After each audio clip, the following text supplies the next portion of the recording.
Hello again, everybody, and welcome once again to another episode of Tech Times Daily. I'll be your host for today, Christian Tejares, and with me is my co-host, Christopher the Nonstopper, the king of the ring of conversations and jovial banter. He's the lone contestant in the Squid Games of his mind, the great Christopher Short. Hello, Yeah. Chris. What's up, man? How's it going? Doing good. How's our audience? Hope everyone's doing fine. So, yeah, for today's topic, like, it's a funny thing. We've been discussing education over the course of a couple of weeks now regarding what's going on in the tech world, and we suddenly a news like this suddenly drops, Yeah. right? So a congressman pursuing a master's degree in machine learning for AI regulation understanding. As lawmakers navigate AI regulation, understanding its potentials and risks becomes crucial. Virginia Democrat Don Beyer enrolled in machine learning at George Mason University to grasp AI. While this decision may seem unusual for a lawmaker, it reflects a broader trend among members of Congress seeking to grasp AI concepts as they contemplate legislation to regulate its development. How do you like that? People are suddenly catching up. Uh, I feel like this is one of those rare moments where it's like, oh, a politician is actually doing something, that makes sense to everybody, right? Like it's a to re-educate yourself in an attempt to better address something. I think, kudos to him, man. I appreciate it. Yeah, and at 73 years of age, Mm, like that's pretty commendable. Like we've been discussing why the world is actually having issues regarding the adoption of these new texts because like I said, maybe it's because those that are in charge are not educated enough to actually make decisions on it or possibly be able to promote policies to regulate it effectively. And I think this is actually a good step for everyone to actually follow. yeah, I would have to agree. He's So let's see. He's trying to see what he is by trade. It says an American businessman, diplomat, and politician. He's a car salesman. He owns car dealerships. So Okay. Oh, you know what? That sounds very much like a come down to Don Beyer Ford. I can hear that. I can hear this on television right now. Yeah. Yeah. turning your lemons into apples, like Yeah, something, yeah. And he's from Virginia. I can just hear those car local car commercials. commercials from back home. Yeah.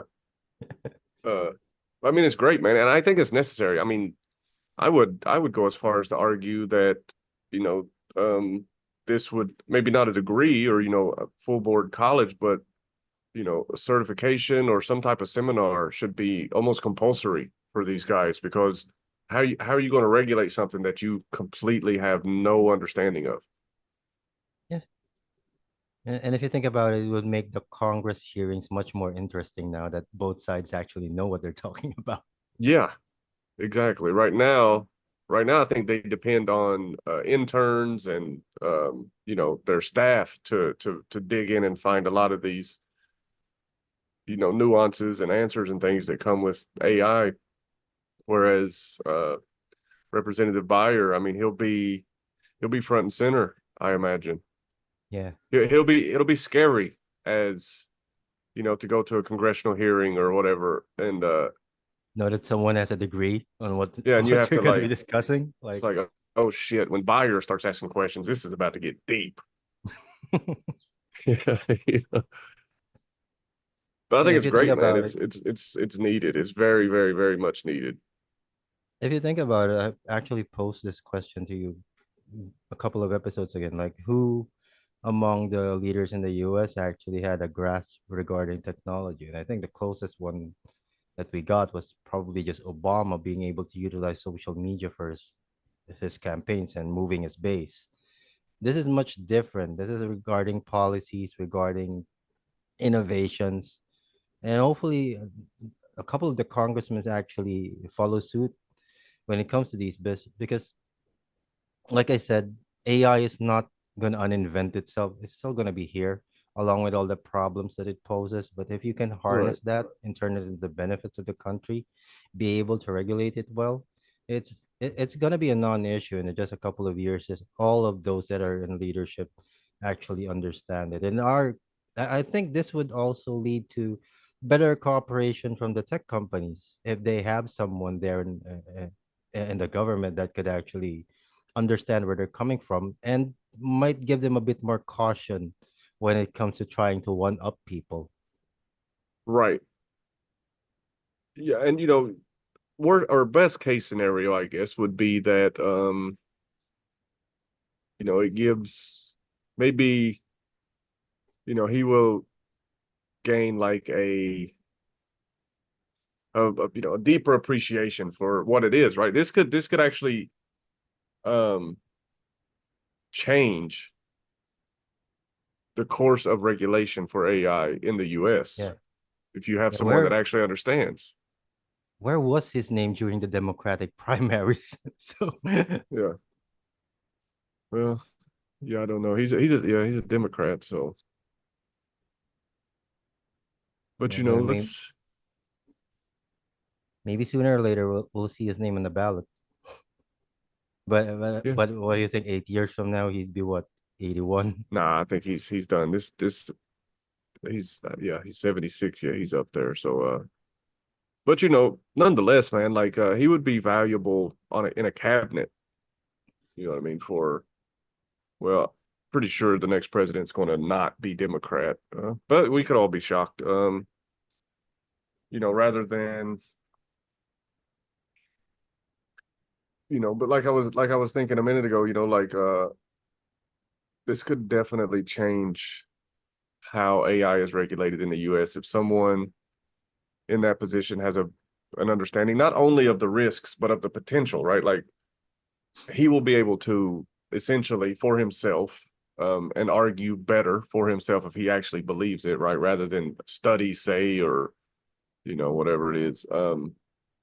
That he'll be able to weigh the pros and cons more so than because studies, while they are helpful, they're not always bipartisan, right? Like you know if depends on who funds it. I think there's a lot that goes into it.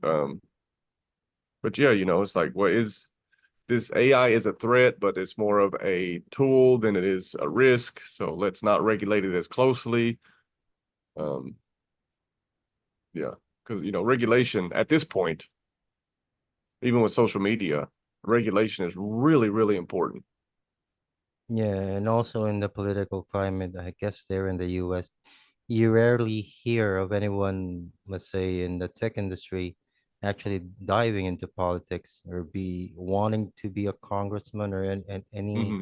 take any part in on any political aspirations because they are running businesses and they can't actually just choose one side. I think that's the issue. I think that's also the reason why we don't have anyone in the political spectrum that actually understands tech because I think in a sense tech is uh can't be partisan or politically averse Right.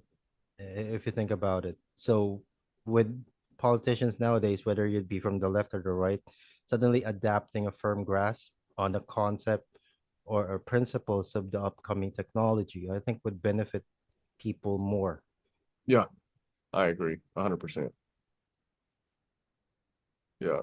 I mean, we have to, right? Like when AI first popped up, and I've talked about this a couple times on this platform, and um, when ChatGPT especially first popped up, it was kind of threatening, right? Like it can do this and it can do this, and eventually it's going to do news writing, and eventually it's going to do, it'll replace like teachers and things.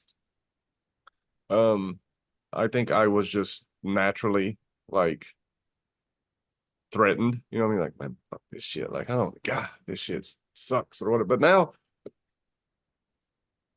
I mean, I use it a lot, and I'm excited to see how it continues to evolve and become more more ingrained kind of in life, regular, everyday life. Like, I mean, if it makes life easier, man, then I'm all for it. Yeah. Which And kind of brings me back. Speaking of politicians, uh, I want to get your opinion on this. So a few weeks ago, um, Bernie Sanders proposed, I think it's a 32-hour work week. yeah. And at first, because Bernie's Bernie, Bernie going Bernie. At first, I kind of blew him off because he's always on some shit like, he's he's always on some random stuff. Um, but I dove into it a little bit and did some research on what he was talking about, and he makes a really good point that technology and with the introduction of AI is we as people, or let's say we as employees, or we as you know business owners, basically, um, the production that you get nowadays in 40 hours is way more than Yeah. what you used to get, 20, 30, 40, 50 years ago. So his point, and I tend to agree with him, Hmm. is with technology and AI nowadays, the average person can accomplish in 32 hours what would previously require 40. So instead of the companies benefiting with an additional 8 hours of production a week, why not give it back to, you know, John Q. Public? And I have to agree. Yeah, I would have to agree regarding that. But if we take into consideration who these people or who these businesses are, for them it's not about cutting the work of the employees, it's about lining their pockets more. And the more efficient it is, the more they can actually get out of what their investments, because they are buying these technologies, these factories, these machineries, the upgrades on these. Although it would be most efficient for the employees that would actually cut their work, they are also investing money in it. So they do want not just gain profit from their products, but also gain profit from their equipment. So they might stick to still the regular work week. Although I do agree with actually cutting a bit more hours when it comes to work, regarding the application of AI, new tech. But then again, these are still businesses. They might want a bit more return when it comes to the equipment or their upgrades to a certain point. But then Right. again, once money starts flowing in, there's no stopping it. True. And it's well, I mean, it goes back to, to the I think his point is like in the US, it's a federal law, right? Like it's a 40-hour work week, it's set. Yeah. You can't force people to work more than 40 hours a week. And this would essentially set it to where you can't force people to work more than 32 hours a week, which is eight. That's one whole day. So you'd work 4 days a week. What you mean to Four say is eights. he wants to adjust the law based on the current technology, right? Yeah. Current availability. And then, So the company, you can yeah, insist maybe that your people work, but you're gonna have to pay them but overtime. if we're gonna be doing that, we're gonna also gonna have to consider the companies that can't actually afford these innovations and equipments, that can actually afford some of these companies the luxury of just working 32 hours of work week. We do have to consider that. Not every That's a good company point. can actually make a cut when it comes to work hours. Like I might be some lowly business owner with the same factory as Amazon, but I can't actually afford their technology. Right. So if you pass the law for the 32 hours, I'm going to be missing out on income with the current technology that I have. So that would Right, be right, is right. on me. Right. And So that's the where only I way to say, yeah, the only way to pass this bill is if everyone is in an equal footing, just make the technology available for everyone. But then again, not every business has the same circumstance. right. And that's where I go back to say Bernie going Bernie. Like that's kind It's of a good that's kind of concept. his motto. Yeah, it's great. But Bernie's always been the type that has these fringe ideas, and he's kind of he might even be, and correct me if I'm wrong. I feel like I might be wrong, but I also feel like maybe not. I think he's maybe a self-proclaimed socialist. Like he has a lot of socialist ideas. He's I think he's pretty much accepted that moniker. Like everyone when they mention his name. Usually it's tagged with some sort of socialism. But Yeah. for his age, I think he's been sleeping for the past 30 years now and getting sweet dreams about things. And it's time for him to wake up to reality. Yeah, I would have to agree. He has great ideas, but Like I he wouldn't is disagree. a dreamer. In a perfect world, I wouldn't actually disagree with anything that he said. Everything sounds nice. Right. Student loan, but then again, you would have to bow down to the circumstance, like the bill regarding the work week integration of AI. Like we're having this discussion as a congressman is actually studying it. My best advice for Bernie, enroll again. Yeah. That's a good point. And hell, Bernie might. He ain't got much else. He ain't got much. They ain't never gonna let him be president. The Democrats won't let him be president. Yeah, They've because torpedoed his campaign. I don't know how many times. like everyone's been talking about every time he goes for an election. It's like the Bernie dream. Like Yeah. it's a dream if you think about it. Like you being tagged as a socialist, you shouldn't be tagged with anything in a Right. sense. Like your policies should speak for you. And like the old saying goes, the president should never be someone who wants to be president, or someone who wants to be president should never be president. I think is what it is. I've always had this opinion regarding the presidency as something that was unnecessary at first, and the only one that I can actually see that's fit for that position is someone who's already done it. Like we rarely get those cases. Right. The only one you're not going to hire someone immediately in a position that's high without any job experience for that position. Like it's the presidency is the only position in the world that we do not require that experience. Very true. It's very much a test run. And yes, yet it's the most important job. Yeah. So Yeah. You're right. and You're that's right. why I said is Bayer suddenly going to be running for president because it would be a rare instance where we get someone that actually studied innovation and the time that he's living in. Right. Like that's a rarity. If we suddenly get someone there in the Oval Office, it would make things run smoother when it comes to dealing with tech companies, tech innovations, and them actually applying it to the current landscape. Yeah. I mean, I think as far as Representative Beyer goes, I mean, he's setting a great example. I think, like and not just for other politicians. Like this is for people in general. Like AI is here to stay. You better get educated on it, Yeah.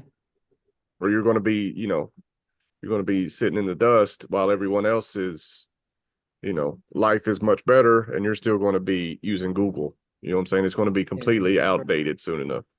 for those that actually are interested in the going politics, I would firmly suggest that they study up, at least get a bit of grasp regarding tech, because sooner or later in your career you will encounter it.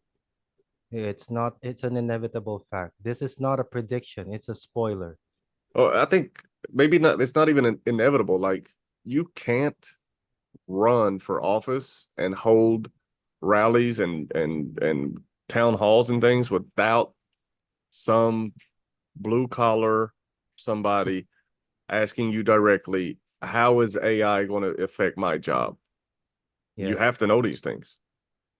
Yeah, so it is good news, and I think we digressed a bit on this, It's all good. but everything is actually good news regarding this, and we do encourage current politicians, whether it be in the U.S. or in other parts of the Oh, world, everybody's got to to do it. actually study up regarding the coming times that we're going to be having because it Yeah. benefits everyone if you think about it. Yeah. So to our Tech Times viewers, I hope you enjoyed today's discussion.